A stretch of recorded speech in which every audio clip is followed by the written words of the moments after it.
We weren't able to find any video surveillance of any kind showing what had taken place. But obviously there was still much more stuff to investigate. We had discovered that Judy had boarded one of our Valley Metro buses in the Valley and got off at that intersection. And, the investigation just kept going from there. It was seen on bus video that Judy had a cell phone with her.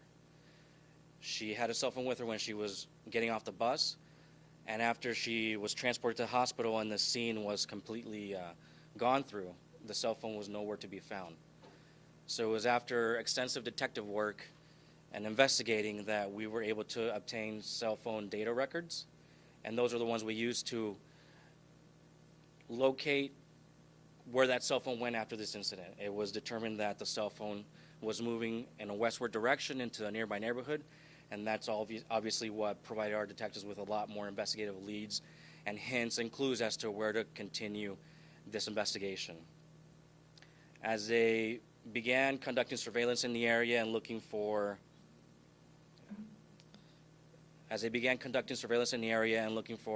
any type of evidence from homes under security cameras, they quickly learned that there was a black male that had gone through the area shortly after Judy's murder happened.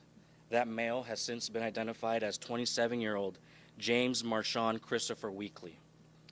As they continued the investigation, they were able to write a search warrant for James' residence. After searching the residence and making contact there, James was apprehended, and a cell phone matching Judy's cell phone was located inside the home.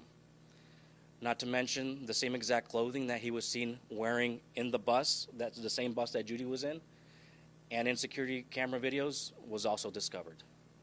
So James was arrested yesterday. This was yesterday afternoon that he was taken into custody, and he is facing a charge of second-degree murder. If you guys have any questions for either me or Linda, I'll gladly take them. What was the motive? Well, he was interviewed. He was interviewed, and he confessed to quite a few things. He did say that he did it. He said that he stabbed her. He used a metal pen to poke her in the neck.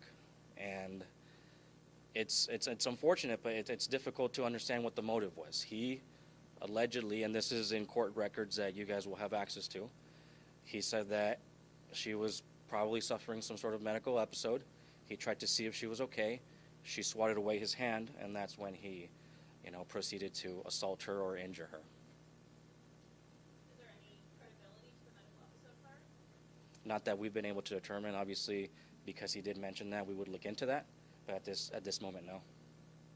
Talk about the detective work. They were able to notice that the cell phone was there and it was missing, and able to just track it down. Absolutely. Thanks for bringing that up. We've all worked closely with the detectives on this case, and being in their offices, being amongst them within the last few weeks, they've mentioned something that Linda mentioned earlier: justice for Judy. That's what they've been repeating over and over again: justice for Judy. And it's not just for Judy, but every single one of our victims that we have in Glendale, we have the same feeling. We want justice for them. So our detectives did extensive research, extensive investigating, hours of surveillance, obviously processing the data that comes from a cell phone data dump. It's a lot of numbers. It's a lot of information that they have to process, sort through, and sift through so they can determine what that data means. We have very skilled detectives that take pride in their work, that go to hours upon hours of training to be able to understand everything that they need to do to bring justice to our victims. What happened to the metal pen that he used to stab? During the interview, that was asked, and what James had said is that he threw it away in a trash can. At his home or Near the scene. How long did he have the cell phone on him before? I know they say that you guys found it broken in a trash can in his home. Was he walking around with this for a period of time? Well, the cell phone data would indicate that shortly after this incident took place, the cell phone and the data that it's projecting over to cell phone towers showed it moving westward and never left that area. And according to the records, it was being turned on and off. So it just went west and it remained there, and that's what led our detectives to search in that area. When you say metal pen, do you mean like the kind you would write with? And are you able to say how many times he stabbed her? I don't know the number of times she was stabbed, and from what it appears, it is a metal pen that you would write with. I know these court documents say he has ties to Chicago and told you that he might have been involved in gang activity and robberies. Have you guys found out anything else about his past? That's something we would definitely look into. I know one of our really skilled detectives that is involved in gang investigations was the one that interviewed him in regards to that specific detail. And yeah, James made that statement that he was involved with the gangsters' disciples stemming back from Chicago. Did he admit to any drug use, or was he on any drugs that you know of at the time this happened? Not that we know of, not that we've been made aware of.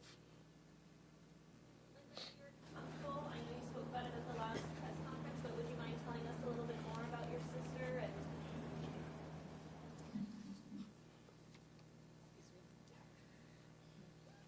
My sister was a great person. She had a great heart.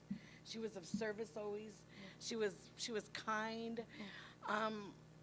We just had her celebration of life on Saturday. We had 120 people showed up, but that's not all the people that she touched.